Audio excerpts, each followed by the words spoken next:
Hello friends, welcome to my channel Gyanvani. मैं आपका दोस्त शंभू।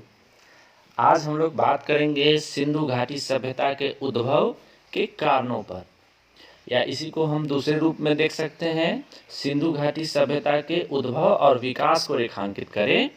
या एक क्वेश्चन इस पे और बन सकते हैं, सिंधु सभ्यता के विदेशी उत्पत्ति के सिद्धांतों की विवेचना करें।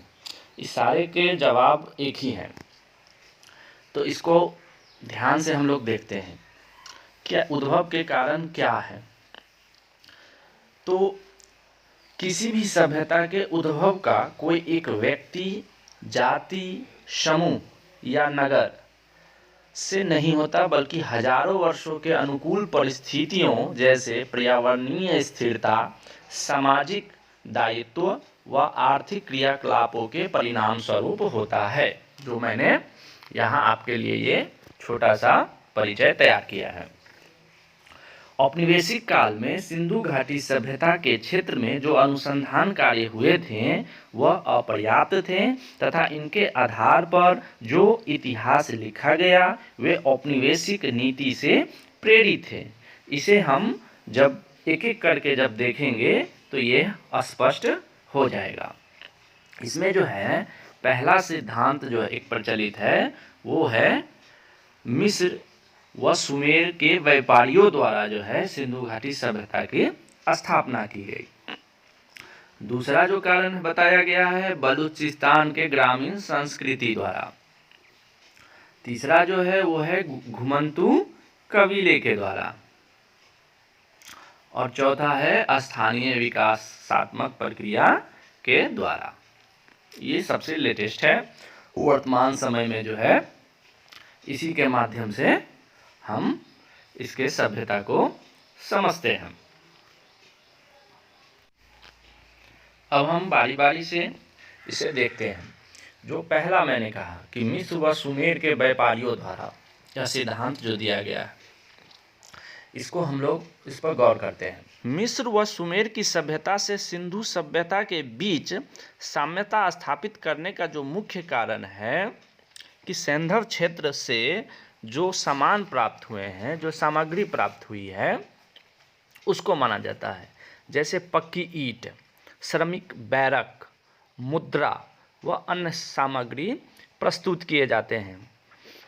इतिहासकारों का मानना है कि मिस्र व सुमेर के व्यापारियों ने सैंधव क्षेत्र को बसाया, किंतु जब हम सुमेर व सैंधव क्षेत्र के सामाजिक सांस्कृतिक विशेषताओं का अन्वेषण करते हैं तो इसमें भिन्नता पाते हैं। सिंधु क्षेत्र से मंदिर के कोई भी प्रमाण नहीं मिले हैं, जबकि यह सुमेर व मिस्र में स्थापित है।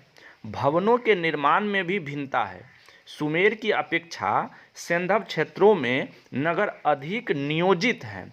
सबसे बड़ी बात यह है कि यह संभव प्रतीत नहीं होता कि कोई व्यक्ति अपनी संस्कृति व आस्था नए क्षेत्र में बसने से छोड़ सकता है।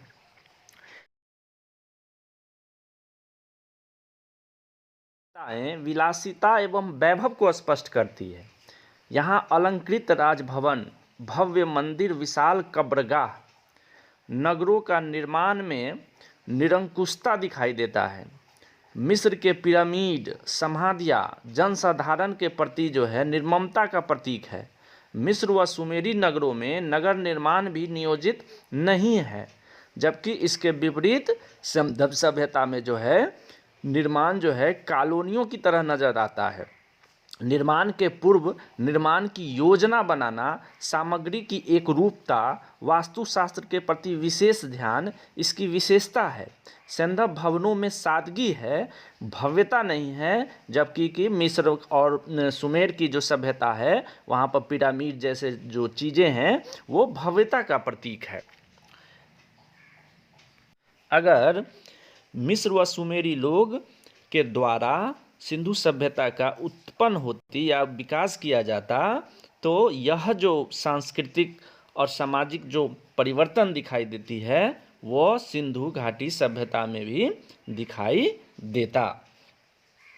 हाँ, व्यापार होने के कारण जो है दोनों सभ्यताओं की अनेक जो विशेषताएं हैं, अनेक जो वस्तुएं हैं एक दूसरे जगह दिखाई देती है, लेकिन इसमें उद्भव के कारण को खोजना तार्किक नहीं है। दूसरा जो कारण हम लोग देखते हैं वो है कौन सा? बलूचिस्तान के ग्रामीण संस्कृति के द्वारा। सैंधव नगरों की उत्पत्ति को कुछ इतिहासकारों ने जो है वो बलूचिस्तान के ग्रामीण संस्कृति से जोड़ा है, परंतु यह ध्यान रखना जरूरी है कि बलूचिस्तान ग्रामीण संस्कृति उपनगर से आगे नहीं बढ़ सकी, जबकि सैंधव सभ्यता उस काल की सबसे विकसित सभ्यता थी।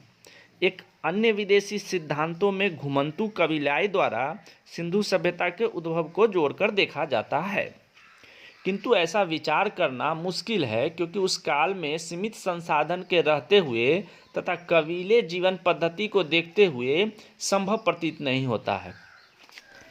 चौथे पॉइंट, स्थानीय विकासात्मक प्रक्रिया को देखते हैं जो सबसे महत्वपूर्ण है। पिछले कई दशकों में सैंधव सभ्यता के प्रत्यक्ष व प्रभाव क्षेत्रों का उत्खनन व अनुसंधान किया गया। इसमें सैंधव नगरों के उद्भव व विकास का स्पष्ट मत जो है उभरा है। इतिहासकार बीबी लाल महोदय के अनुसार सैंधव नगरों का उद्भव निसंदेह रूप में हिंद पाकिस्तान के स्थानीय विकासमान व्यवस्था के अंतर्गत हुआ है। ईसा पूर्व 2600 के लगभग व्यापार में अभूतपूर्व प्रगति से नगरों का विकास हुआ। इससे न केवल ग्रामीण व उपनगरीय व्यवस्था बदली बल्कि शहरी प्रकृति में बदलाव आया। बीएन मिश्रा महोदय सैंधव क्षेत्रों का सर्वेक्षण करके नगरीय एवं नगर पूर्व बस्तियों का स्पष्ट विभाजन किया है। बीबी लाल महोदय ने विचार व्यक्त किया है कि सरस्वती, रावी एवं निम्न सिंधु नदी घाटी में परिपक्व सिंधु नगरों का विकास अत्यंत क्रांतिकारी रहा।